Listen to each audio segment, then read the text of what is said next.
Welcome back to my YouTube channel. दोस्तों, drama serial Mohra के अगले एपिसोड बहुत ही होने वाली है कमाल की। अरमान बेगम बहुत ही ज़्यादा परेशान होती है क्योंकि सिकंदर को एक बार फिर पुलिस पकड़ कर लेकर चली जाती है। लीजे के पास आकर एक बार फिर अरमान कहती है कि आखिर तुम किस बात का मेरे बेटे से बदला ले रही हो। सिकंदर ने आखिर तुम्हारा क्या बिगाड़ा था? सिकंदर से किस बात का तुम बदला ले रही हो? मुझे अच्छी तरह से पता है कि सलमा को तमाम सबूत तुमने दिए थे। तुम अच्छी तरह से जानती थी कि हफीज साहब के साथ क्या हुआ है। ये बात सुनने के बाद अरमान की अलीज़े कहती है अरमान बेगम से, आप हर बात का इल्ज़ाम मुझ पर क्यों लगा रही हैं? खुदा के लिए, मैं आपको पहले भी बता चुकी हूँ कि सिकंदर का मैंने कभी भी बुरा नहीं चाहा। आपको किसी किस्म की कोई गलत फहमी हो रही है।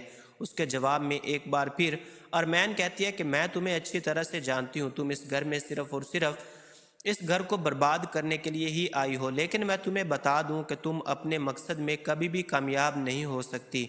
ये बात सुनने के बाद अलीज़े कहती है कि अच्छा हुआ आपको मेरे मकसद का पता चल गया, लेकिन मैं आपको बता दूं कि सिकंदर की बर्बादी हर कीमत पर ज़रूरी है, क्योंकि सिकंदर ने कई लड़कियों की ज़िंदगी को बर्बाद कर दिया है।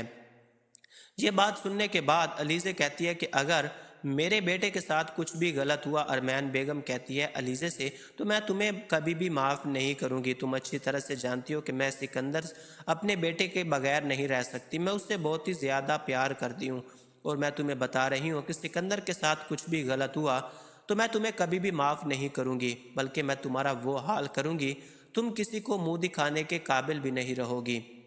ये बात सुनकर अलीज़े कहती है कि ये तो वक्त बताएगा, लेकिन आपने जिस तरह अपने बेटे की तरबियत की है, जिस तरह वो दूसरों की ज़िंदगी के साथ खेल रहा है, दूसरों की इज्जत के साथ खेल रहा है, लगता है कि आपको अपने बेटे के साथ कुछ भी गलत नहीं होगा। तो ये आपकी सबसे बड़ी गलत फहमी है। अब तो उसे हर कीमत पर सज़ा मिलकर ही रहेगी और मैं उसे सज़ा दिलवा कर ही रहूँगी, क्योंकि अब अदालत में बहुत सारे ऐसे सबूत हैं जो सिकंदर को मुजरिम साबित करने के लिए काफ़ी हैं। दोस्तों, अगले इस सीन में आप ये भी देखने जा रहे हैं सिकंदर अब बहुत ही ज़्यादा परेशान हो जाता है, क्योंकि वो जेल की सलाखों के पीछे चला जाता है। उसे अब कुछ समझ नहीं आती कि उसे अब क्या करना होगा। अरीशे पर आते हैं सिकंदर बहुत ही ज़्यादा चूंकि गुस्से में होता है। तुम्हें शायद मेरी परवाह ही नहीं। मैंने कहा था ना कि तुम सलमा का पता करो। सलमा कहाँ है? सलमा को पैसे देकर हमें चुप करवाना पड़ेगा, नहीं तो शायद बहुत बुरा होगा। उन लोगों के पास ऐसे सबूत हैं जिसकी वजह से वो साबित कर लेंगे हफीज़ साहब के साथ जो कुछ भी हुआ मैंने किया है। ये बात सुनकर अरीशे कहती है, मैं सच जानना चाहती हूँ कि आखिर तुमने उस इंसान के साथ ऐसा क्या किया। दोस्तों, ये सब कुछ आप आने वाले एपिसोड में देखने जा रहे हैं। ड्रामा सीरियल मोहरा अगर आप नहीं देख रहे तो आपको ज़रूर देखना चाहिए। हमारे चैनल को ज़रूर सब्सक्राइब कीजिए। मुझे दीजिए इजाज़त। अल्लाह हाफिज़।